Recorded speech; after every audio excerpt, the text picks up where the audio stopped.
파일을 보니까 17년 동안 이 본문을 한 번도 설교하지 않은 첫 번째 본문인 것 같아서 저도 의외였습니다.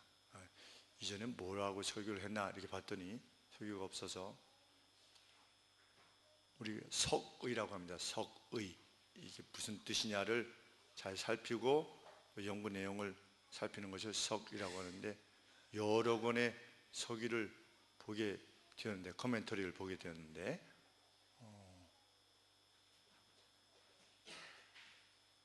한마디로 말하면 하나님께서 주신 질서를 따라서 심플하게 살아라, 이것이 이 본문의 가르침이고, 그것이 이방의 삶과 구별될 만큼 심플한 삶을 살아라, 하나님의 말씀을 따라서, 주신 질서를 따라서. 이것이 오늘 주신 본문 말씀의 주제입니다. 우리 세 가지 명령이 나옵니다. 하나는 포도원에 어떤 것을 경작할 것인가 하는 것이고, 두 번째로는 쟁기를 갈 때 두 마리가 필요할 때 어떻게 할 것인가, 그리고 마지막으로는 어떤 의복을 입지 말아야 될 것인가 라고 하는 것에 대해서 나오게 됩니다. 그래서 여러 주석들을 살펴보게 되는데, 일단 공통 분모를 찾아야 됩니다. 이 세 가지가 동시에 말하고자 하는 공통 분모를 찾아야 되죠.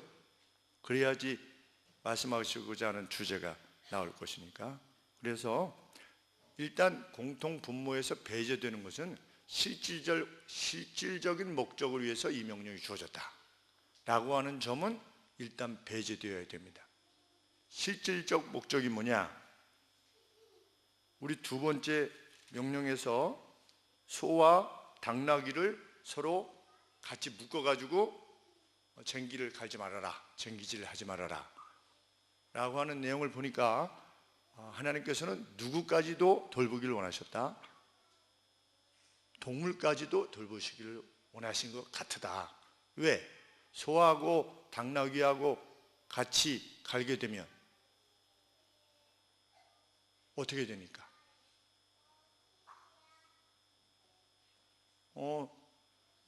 노래는 목사님 끝나고 불러주세요.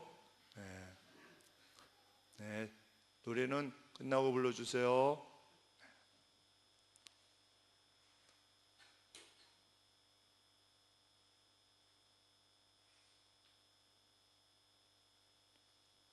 실질적인 목적이라고 말할 수 있는 것은 두 마리를 같이 소하고 당나귀하고 이렇게 하게 되면 누가 손해를 본다?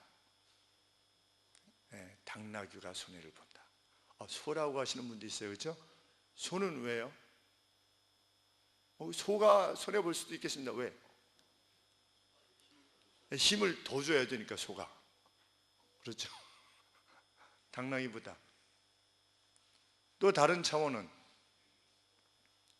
소가 힘이 세니까 당나귀가 거의 끌려가다시피 주도적으로 같이 못 가고, 당나귀가 아무래도 체격이 더 작을 테니까 같이 묶어놓으면 당나귀가 힘이 들겠죠, 그렇죠? 그런 차원에서 하나님께서 당나귀까지도 고려하셔서 소와 당나귀를 같이 묶어놓지 말아라, 이게 하신 것이 아니겠는가.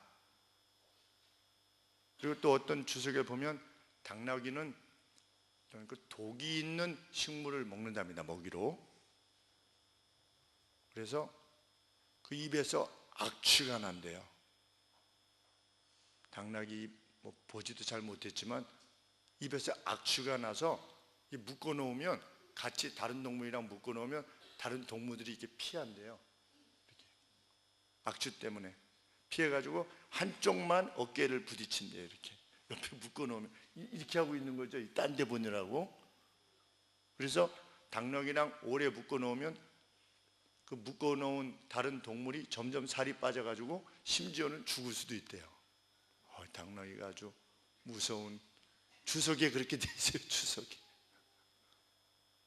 그러니 그래서 묶어놓지 말라고 하신 것이 아니겠는가 하는데, 이것이 공통 분모일 수는 없는 거죠. 세 가지 명령 다. 혹 뭐 그거 그 명령 하나만 있다면 그렇게 이해할 수 있을지 모르겠지만 세 가지 명령, 금지 명령에 공통으로 그것이 해당되는 것이 아니지요. 그렇기 때문에 실질적인 목적을 위해서 하는 것은 배제되어야 된다. 가령 예를 들면 이것입니다. 예수님께서 오병이어의 기적을 베푸신 다음에 그 먹고 남은 것을 다 거두었는데 12강주리가 넘게 남았다. 그래서 그 본문을 가지고 환경론자들이 뭐라고 말하는 것입니까? 예수님도 환경운동에 앞장서셨다. 이렇게 가르치게 된다면 그 본문을 호도하는 것이지요. 먹고 남은 것이 그 정도니 모든 사람이 다 먹었다라고 하는 것을 성경이 가르치는 것인데, 그런 식으로 본문을 왜곡시키면 곤란한 것입니다. 그래서 레위기의 음식법에서도 음식법을 들면서 하나님은 우리에게 가장 필요한 음식이 무엇인지 아셨기 때문에 고지혈증에 관계된다든지 이런 것들에 대해서 피하게 하시려고 그러한 고기들만 먹게 하시고 또 그런 음식들만 먹게 하셨다라고 또 이렇게 말하는 분들이 있다면 그것 역시 합당하지 않은 해석이 될 것이라 이렇게 생각이 되는 것입니다. 일단 실질적인 목적 때문에 동물을 애호하는 그런 것 때문에 이 명령을 주셨다. 있을 수 없는 일입니다. 또 소는 먹을 수 있습니까? 없습니까? 먹을 수 있지요. 나귀는 먹을 수 있습니까? 없습니까? 나귀는 못 먹지요. 나귀는 왜 못 먹습니까? 부정한 동물이기 때문에 먹을 수가 없지요.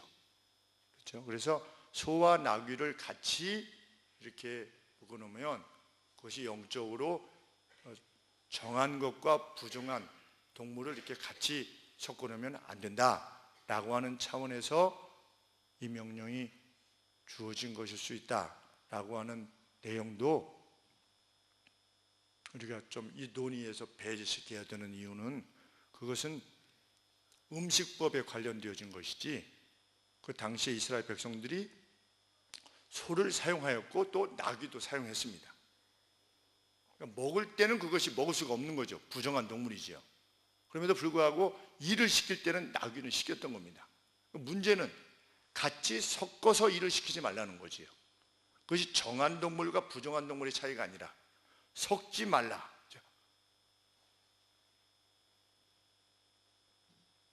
세 가지 금지 명령에 관계되어진 공통 분모는 무엇입니까? 처음에 말씀드렸듯이 하나님이 주신 질서 안에서 그 심플한 삶을 살아야 된다는 겁니다. 구별된 삶을 살아야 된다는 거죠. 포도원에는 뭐만 심어라? 포도나무만 심어라. 그런데 뭐 하고 싶겠습니까? 포도나무를 이렇게 심으면 골 같은데 이 땅이 있을 거 아니겠습니까? 그럼 거기다가 뭘 심고 싶겠습니까? 옥수수나 뭐 밀이나 아니면 뭐 보리나 콩이나 이런 것들을 심고 싶겠지요. 그런데 하나님은 그렇게 하지 말아라 하시는 겁니다.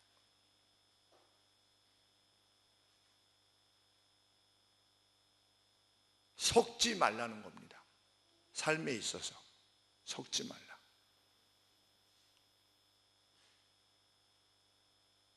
우리는 심플한 삶을 유지해야죠.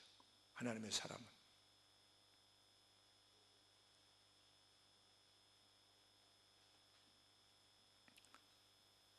그런데 주석에 보니까 이집트의 19대 그리고 20대 왕조, 이집트의 왕조의 그 벽화에 보면 그 정원이나 아니면 과수원들이 있는데 그 정원과 과수원에는 온갖 나무들이 함께 있는 그림들이 그려져 있대요. 지금 이스라엘 백성들은 어디서부터 나왔습니까? 아직 나오진 않았죠. 아직 가나안 땅에 들어가진 않았죠. 왜냐하면 신명기서니까. 그러면 이제 막 어디서부터 나왔습니까? 애굽에서부터 나왔습니다. 근데 애굽은 과수원에 온갖 종류의 나무들을 심습니다. 그리고 정원에도 그렇게 심습니다.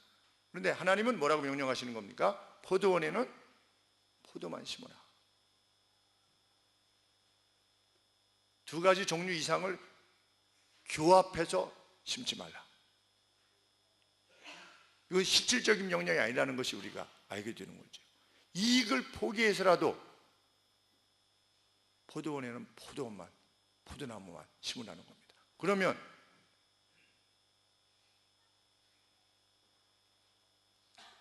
올리브 과수원에는 올리브만 심으라는 것이겠죠. 그렇죠? 포도원에 관계되어져서만 주어지는 명령이 아니라 올리브 심는 과수원에는 올리브만 심어라. 구별된 삶을 살라고, 심플한 삶을 살아라.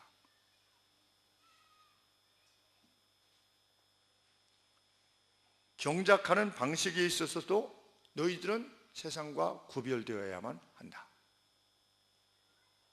황소면 황소, 나귀면 나귀로 밭을 갈아라.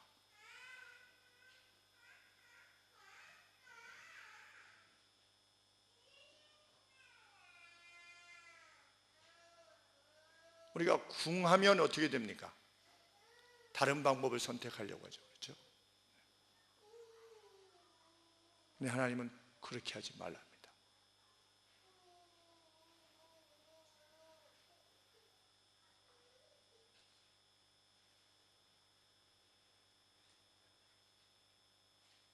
바울은 고린도서 6장 14절에서 훗날 이렇게 명령했습니다. 믿지 않는 자와 멍에를 같이 하지 말라.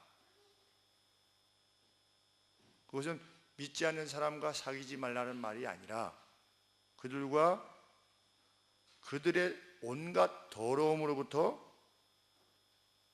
너희의 성결을 지켜라, 이런 말이라고 이렇게 밝혔습니다. 그들과 함께 멍에를 내지 말아라. 이 명령이 그 명령이냐?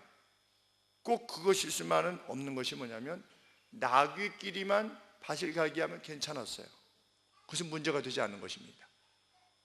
그런데 나귀하고 황소가 같이 갈게 되면 문제가 되는 것입니다. 누구라도 우리의 삶을 볼 때 우리의 삶이 정결한 것이지요. 구별되고 그리고 예측 가능한 사람, 그런 사람으로서 살아가는 것.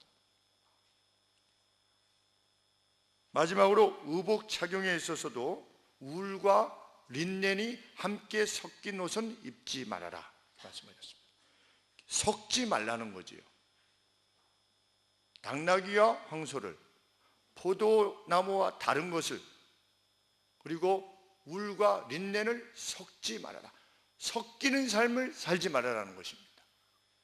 하나님이 주신 질서를 쫓아 살라는 것이죠.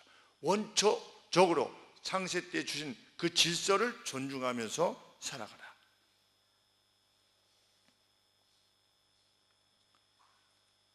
그런데 어떤 사람이 이 명령을 어기고 포도원에 그래도 땅이 남는데 그게 그 큰 문제야 라고 해가지고 두 종자를 섞어서 뿌려서 만약에 심게 된다면 그 산물이 어떻게 될 것이다?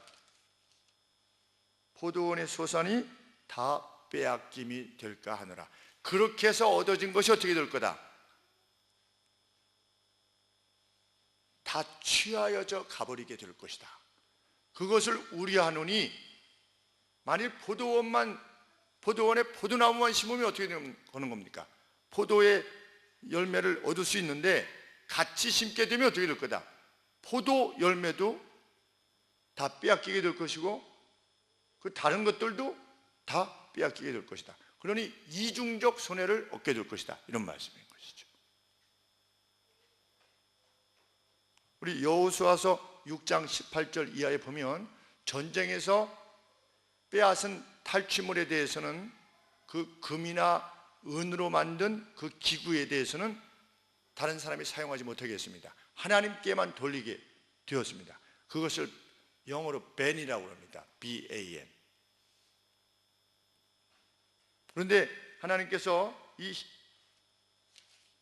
9절 말씀에 사용한 단어가 바로 그 단어입니다. 너희가 그렇게 해서 얻게 된다 할지라도 어떻게 될 거다? 너희가 그것을 먹지 못할 것이다.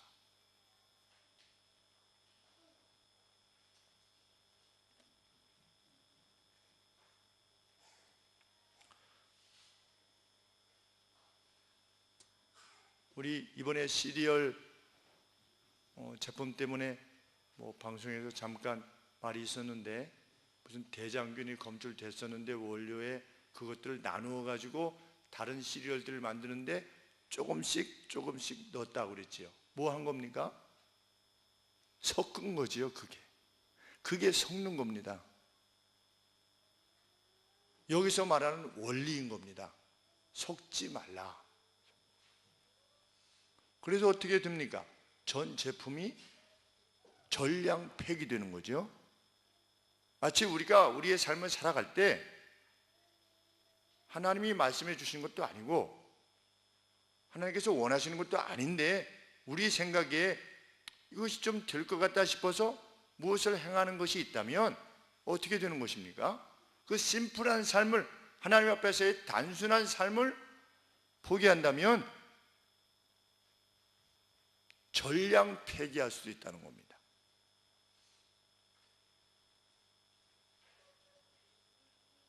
하나님께서 미리 알려주시는 거죠. 그렇게 하지 말아라.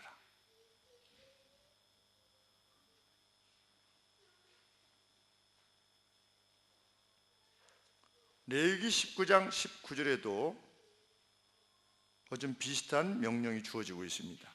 내 육촉을 다른 종류와 교합하지 말며. 노새는 뭐하고를 교합시킨 겁니까? 말과 당나귀. 그러면 노새가 나오는 거죠. 사자하고 호랑이하고 교합시키면 뭐가 나옵니까? 라이온. 그렇죠? 라이온이 나오죠.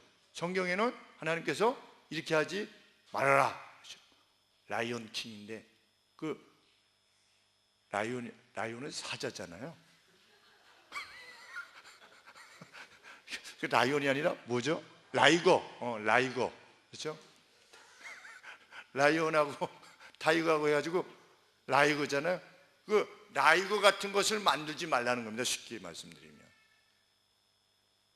우리의 삶이 그런 식이 돼서는 곤란하다는 겁니다.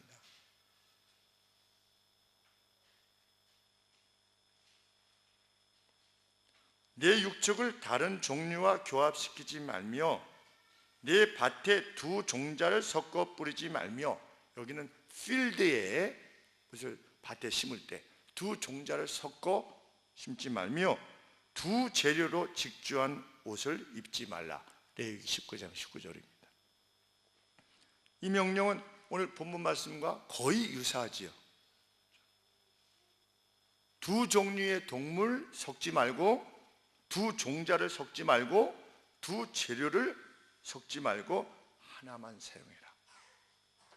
하나님의 사람은 하나만 사용하는 사람입니다. 저 사람이 어떤 생각을 저 마음에 갖고 있는 것일까? 헤아릴 수 없는 사람, 불행한 사람입니다. 그렇죠? 우리가 누구를 이렇게 판단하거나 평가할 때 저 사람은 이런 것 같은데 참, 그게 아니고 그 사람은 그 사람인 거지요.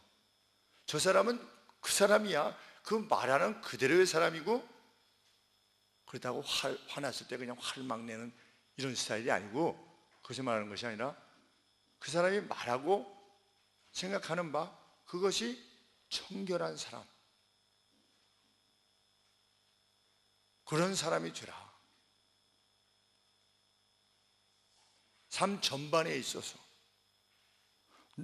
그때 당시에 농사에 있어서 씨앗을 결정하는 일, 그리고 쟁기를 어떻게 할 것인가 하는 농업의 방식, 그리고 가축을 교배시키는 것, 그리고 옷 입는 것, 이건 뭡니까? 삶 전체인 거지요. 삶 전체에 있어서 섞지 말라. 그것이 너희 이스라엘 백성의 표가 되게 해라. 그러니까 다른 나라에 가면은 과수원에 이것도 심고 뭐 밑에 콩도 심고 막 이랬는데 이스라엘 나라에 가면 포도원에는 그냥 포도나무가 쫙 있는 거지요. 올리브 과수원에는 올리브만 쫙 있고 다른 거지요.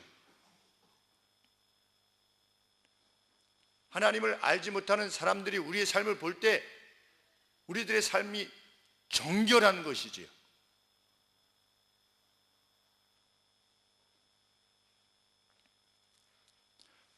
포도나무에서 포도 열매도 얻고 땅에서도 콩도 얻고 내 직업상에서 월급도 받고 또 뭐도 받고 콩고물도 챙기고 이러면 안 된다는 겁니다. 그렇죠? 내가 직무상 관계되어져서 무엇인가를 더 얻을 수 있다 라고 생각하는 것, 그런 자리를 좋은 자리라고 생각하는 것, 그냥 악한 짓이라는 거죠. 그것은 하나님의 사람의 삶의 태도가 아니라는 것입니다. 어제 정진아 집사님께서 말씀 나누시면서 그런 말씀을 해주셨습니다. 일본 택시 업계를 이렇게 방문하셔서 그들은 어떻게 하는가 했더니 MK라고 하는 유명한 회사가 있지 않습니까? 일본 택시. 그런데 그 기사분들이 손님이 주는 팁 있잖아요. 팁도 수입으로 잡는데요. 자기가 가져가지 않고. 그러면서 정진아 집사님께서 와, 의식이 다르다는 거죠. 아니, 일본 사람들은 예수님 믿는 사람들이 거의 없지 않습니까? 그렇죠? 1%도 안 되잖아요. 0.3%인가 정도밖에 안 되니까 그 대부분의 MK 회사 그 기사분들이 예수님을 안 믿는 분들이지요. 그런데도 불구하고 콩고물은 먹지 않는 겁니다. 웬만하면 물론 뭐 거기서도 악인들이 있겠지요. 그러나 그 누군가의 삶에서 그런 빛남을 보고 집사님께서 돌아오셔서 참 인상 깊지 않습니까? 야, 그 사람들 참 대단하다 라고 했을 때 그것 이상의 대단함이 우리에게 있기를 하나님은 원하시는 겁니다. 안 먹는 거죠. 그래서 처사촌 동생이 그 미니스톱 그 과장인데 미니스톱에 어떤 물건을 올릴 것이냐라고 하는 것을 결정하는 자리에 있었을 때 뭐 추석이나 아니면 설날 때 명절 때마다 어떻게 되는 겁니까? 아주 선물 공세가 계속 되어져서 그걸 돌려주는 것 때문에 아주 피곤했다 이런 얘기를 들은 적이 있습니다. 그걸로 먹지 않는 거죠. 우리 물건 좀 올려주세요. 제가 이렇게 뒷돈을 좀 댈 테니까 좀 신경 좀 써주세요. 그거 안 하는 겁니다. 하나님의 사람들은.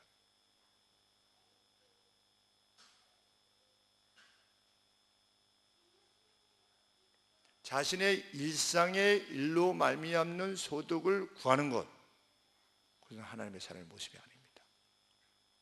김 목사가 어디 가서 주례를 이렇게 하고 나서 이번엔 얼마를 줄래나 이렇게 생각하고 제가 주례를 간다면 그게 목사겠습니까? 그래서 우리 송파 제일교회라고 하는 목사님은 가서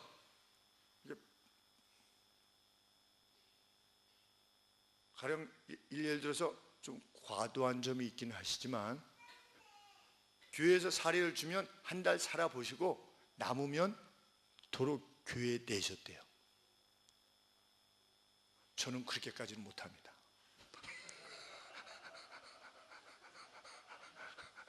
그런데 여하간에 대단하신 목사님이셨습니다. 저희 뭐 거의 아버님 때의 목사님이신데 그만큼 하나님 앞에서 정결하게 사시려고 애를 쓰시는 것이죠. 포도나무만 심는 겁니다. 로또는 어떻습니까?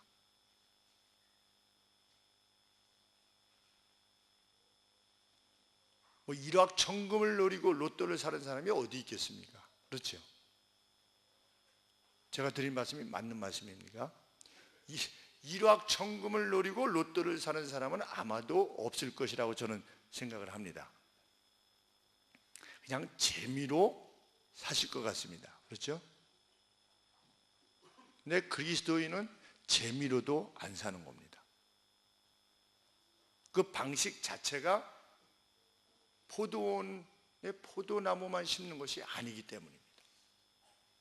그래서 오히려 만 원이면 만 원, 뭐 로또가 한 장이 얼마인지 모르겠지만 만 원이면 만 원, 그거를 그 돈을 오히려 누군가를 돕기 위해서 사용하겠죠. 식당 가서 식사를 하고 나서 나올 때 몇천 원이라도 감사하다고 하는 표를 위해서 그 돈을 쓰지 로또를 위해서 그 돈을 쓰지는 않을 것입니다. 그래서 하늘소망교회는 로또 사는 분이 없으시면 좋겠습니다. 늘 말씀드리지만 로또를 사서 당첨되면 헌금하려고 하시면 그 헌금으로 만약에 교회가 세워진다. 그럼 그 교회 이름이 뭐가 된다고요? 로또교회다. 그렇죠? 그래서 다른 사람들이 할 때 그때 그 로또 해가지고 누가 해가지고 그 예배당을 줬대. 이런 게 사람들 가운데 회자되면 그게 하나님께 영광이 되겠는가? 오히려 하나님의 이름을 멸시하는 꼴이 되지 않겠습니까? 포도나무만 심어야 됩니다. 우리는. 그래서 우리 시편에도 보면 무엇을 복이라고 말씀하셨죠? 자기 손으로 일한 열매를 먹는 것이 그것이 하나님으로부터의 복이다. 시편 기자도 그렇게 말하지 않았습니까?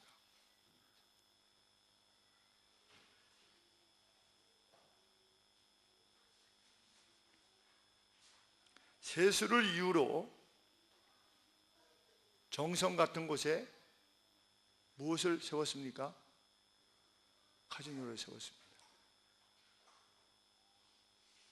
그런 정권에는 표를 던지면 안 되는 겁니다. 우리 그리스도인들은 그런 정권에 표를 던지면 안 됩니다. 어느 정권인지 저는 모르겠습니다. 그러나 세수를 목적으로 정성 같은 곳에 카지노를 만들어가지고 여기도 만들고 저기도 만들고, 우리가 아시다시피 정선에서 폐가 망신하신 분들이 수없이 많다라고 하는 이야기를 우리가 듣지 않습니까? 우리는 그것과 구별되어 있어야 됩니다. 황소와 노새가 같이 갈 수는 없는 것입니다. 황소든지 아니면 당나귀든지 둘 중에 하나 선택하는 거죠.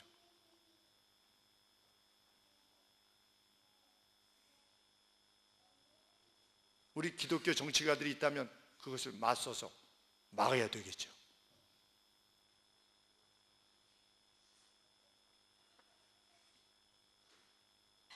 가축과의 관계는 어떻습니까?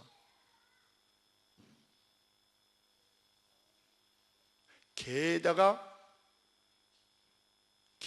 사람 이름을 지어준다. 민수야, 왜 그랬어?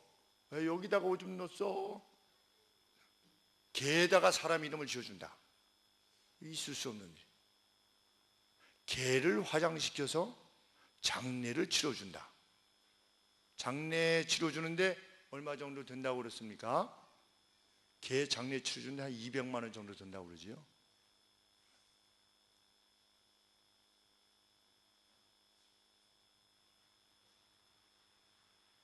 인간과 동물의 구별을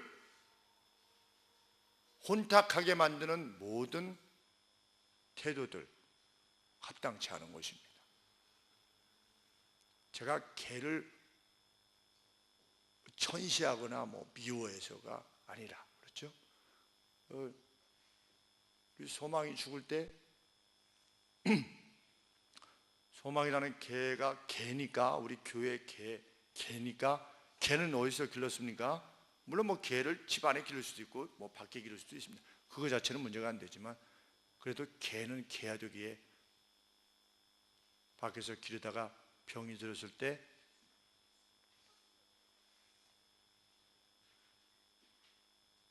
저희 집에서 소망이한테 얼마를 드렸을까요? 살려보려고 한 200만 원 정도 드렸습니다. 저희 집에서. 왜? 교회 돈으로 하기가 좀 그래서. 그러나 생명이잖아요. 그렇죠? 변견이지만, 그렇죠? 어느 세계 개 박람 뭐 이게 할 때 보니까 우리는 그냥 뭐 그렇게 변견이라고 그러는데 그분들은 변견이라고 하지 않고 혼종이라고 하더라고요. 혼종, 믹스드, 믹스된 개다 이래가지고 혼종이라는 표현을 쓰는데 우리 예수님 믿는 사람들도 좀 그런 표현을 쓰는 게 좋을 것 같아요. 저 이렇게 이런 개가 아니고 아주 혼종이구나 이렇게. 근데 여하간에 우리 가지고 있던 그 놈도 혼종이었잖아요. 공짜로 왔지요. 우리가 그 에어컨 이렇게 설치해 주시고 이러면 바로바로 에어컨 그 회사에다가 바로바로 돈을 드리니까 이런 교회는 처음 봤다 이러면서 돈을 바로바로 주는, 바로바로 안 주나 봐요. 돈을 아주 바로바로 줘서 고맙다고 하면서 그 개를 새끼 때 우리에게 줬는데 우리가 밖에서 길렀어요. 개는 개예요. 그렇지만 의인은 육축의 심정까지 돌아본다. 그런 말씀이 있죠. 의인이란 육축의 심정까지 돌아본다. 개지만 그 생명을 소중히 여기는 것이죠. 그럼에도 불구하고 개의 장례식을 치른다. 이건 뭐랑 비슷한 겁니까? 사람과 섞는 것입니다. 있을 수 없는 일입니다. 준수야, 소정아, 조금 조용히 해줘야겠어요.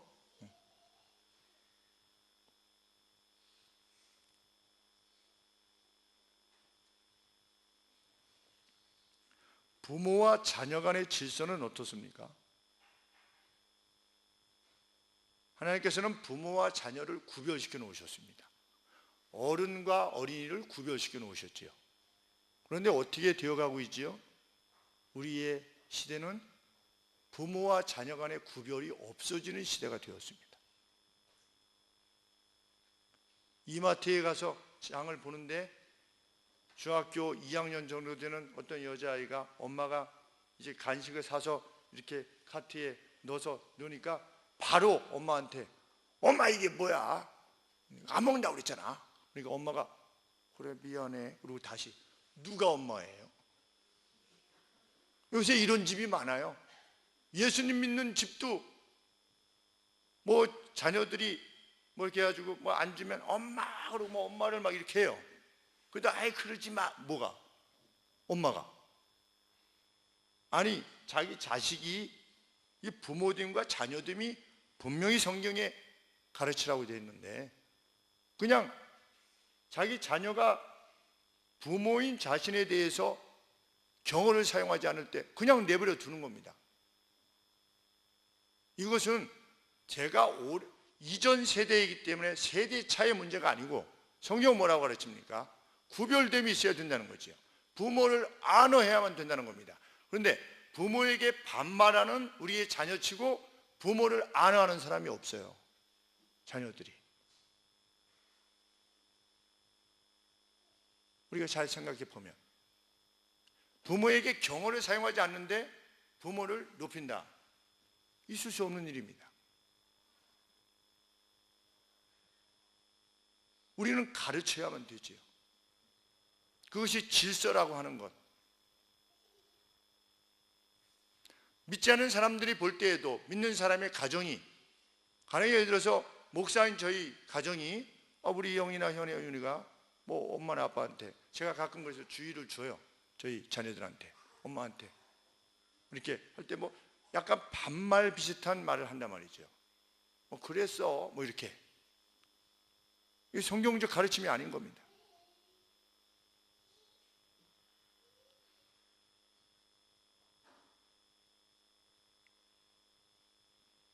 근데 TV에서는 부모님한테 존경으로 쓰는 그런 드라마를 보기가 정말 어렵죠.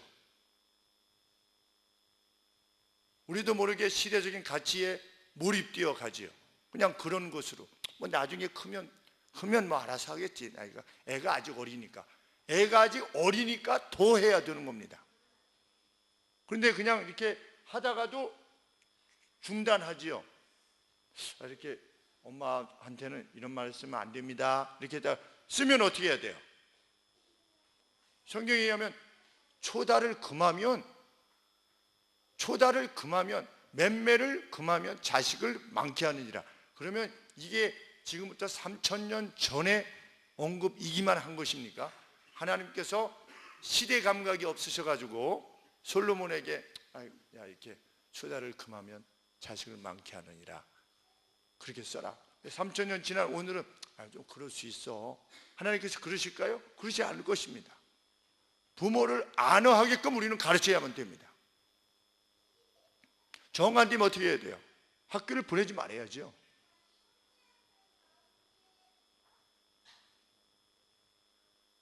어떤 방식으로든지 내가 화가 나서가 아니라 네가 진짜 하나님의 사람이 되기 위해서는 이러해야만 된다는 것을 보여줘야 되지요.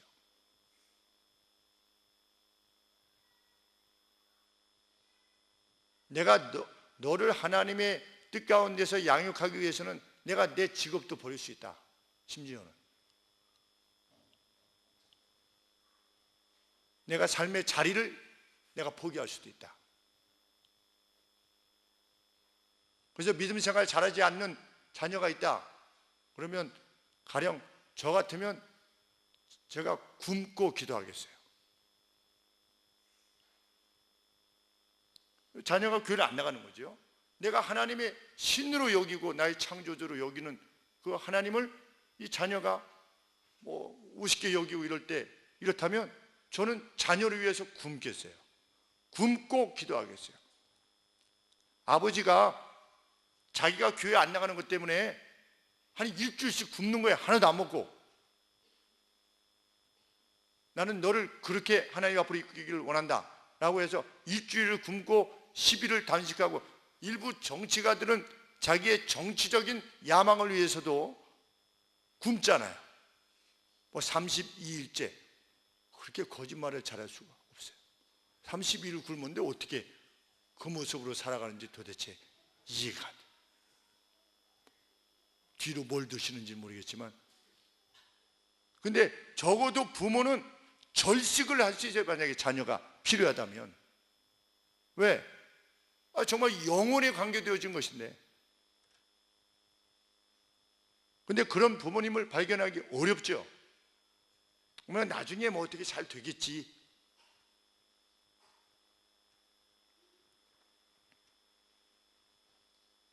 우리 하늘소망교회에서는 부모와 자녀 간의 질서의 문제에 있어서도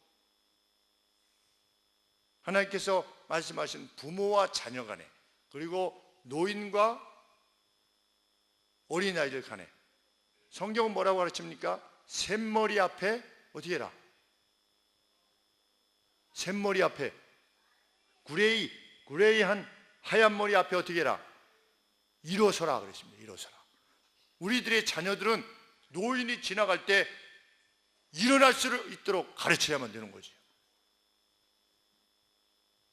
그것이 노인과 자녀의 구별됨입니다. 선배를 선배로 알아볼 수 있는, 그리고 직장의 상사를 또 직장의 상사로 알아볼 수 있는 그런 사람이 되도록 가르쳐야만 되지요. 지금도 그렇게 하는지 잘 모르겠지만 영희가 회사 가서, 딸이 회사 가서 커피를 이렇게 타드린대요. 그러니까 좋아하는 거죠. 누가? 선배 직원들이.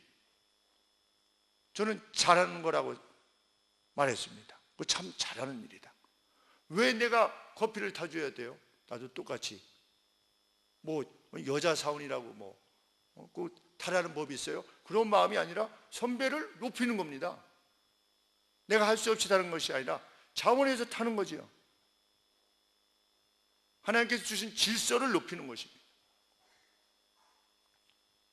그래서 어린아이들로 하여금 누구 어른들을 만나면 반드시 인사를 시켜야 되는 거죠. 그래서 인사를 만약에 안 한다 그러면 어떻게 해야 되는 겁니까? 퍼니쉬를 해야 돼요. 징계를 하는 거죠. 왜? 사랑하니까. 사랑하니까 징계하는 것입니다. 그렇게 잘하면 사랑받을 수 없으니까, 그것이 뻔하니까 우리가 인사만 잘해도 어떻습니까? 이 사람을 알아보기만 해도 사랑받는 데 한 70%는 사랑받을 수 있지요. 만나서 먼저 인사를 하는 사람을 그 누가 미워하겠습니까? 성경은 그렇게 가르치라.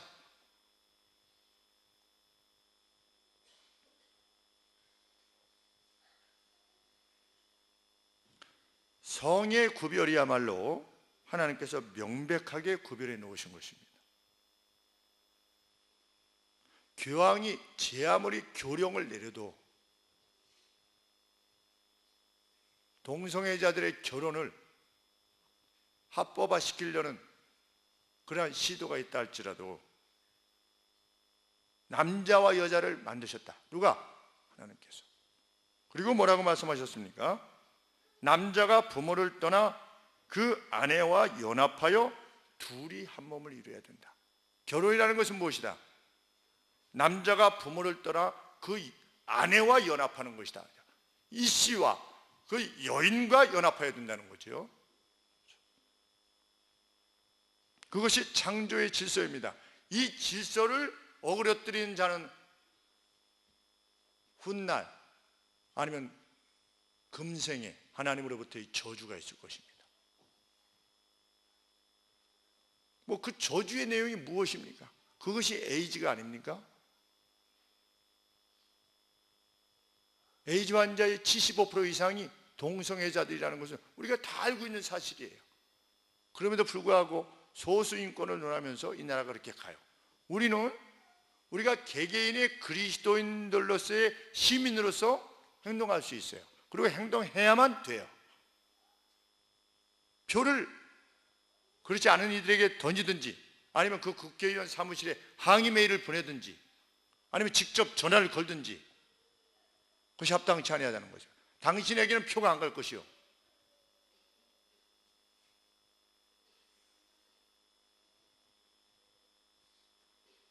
남편과 아내와의 관계는 또 어떻습니까?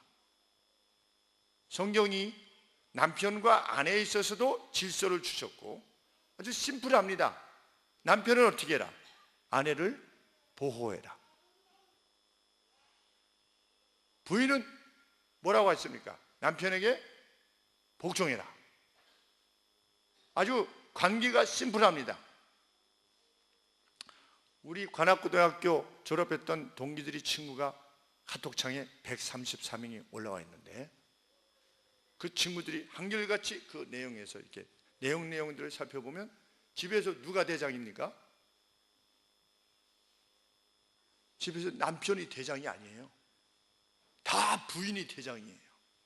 나 그러면 혼나? 이렇게. 우리들의 집은 어떻습니까?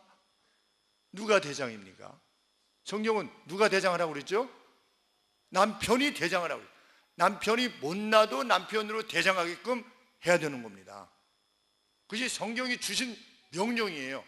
그 남편은 부인을 보호하기 위해서 생명을 바치기까지 사랑해야 돼요.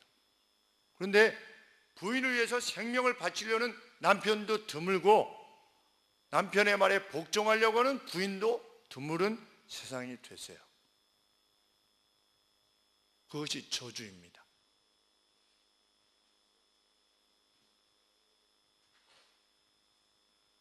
그리스도인들은 함께 삽니다. 이 땅에 함께 삽니다. 근데 구별되게 사는 것입니다. 분리돼서 사는 게 아니라 구별돼서 사는 겁니다. 그리스도인들이 술자리에 갈 수 있습니다. 그러나 거기서도 구별된 삶을 살 수 있는 겁니다.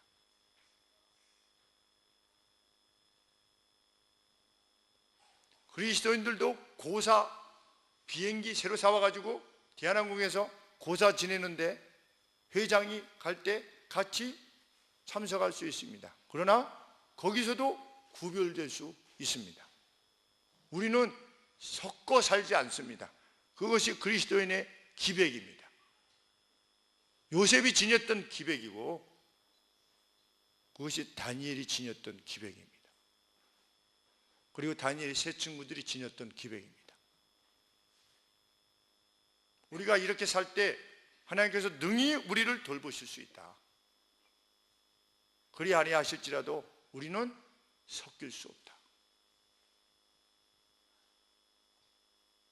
하나님께서 주신 창조의 질서가 무엇인가를 잘 분별하여서 수수한 삶을 사는 것, 그것이야말로 하나님으로부터 복을 받는 복된 비결인 줄 믿습니다. 이미 그 가운데 우리 성도님들이 계심을 인하여서 감사하고 저로서는 날마다 천국의 삶을 살아가고 있습니다. 여러분들도 그러시리라 믿습니다. 더욱더 온전한 하나님의 나라가 이루어지게 되기를 우리 함께 수고하는 복된 하나님 백성이 되기를 소원합니다. 기도하겠습니다. 하나님 아버지, 주신 말씀 마음에 잘 기억하여서 그것이 이미 그렇게 살고 있는 성도님들에게 큰 용기가 되게 하여 주시옵소서. 우리가 그렇게 살아가고 있는 그 길들이 과연 하나님의 말씀에 합한 것임을 다시 한번 확인하여 이 기쁨을 누리는 이 귀한 시간이 될 수 있도록 은혜를 베풀어 주시옵소서. 저희 교회에 속한 모든 성도들이 그렇게 성결한 삶 살게 하여 주시옵소서. 그 복된 은총을 각각의 가정이 함께 누리는 것들을 마음껏 증언하며 사는 저희 교회가 되게 하여 주시옵소서. 예수님의 이름으로 기도합니다. 아멘.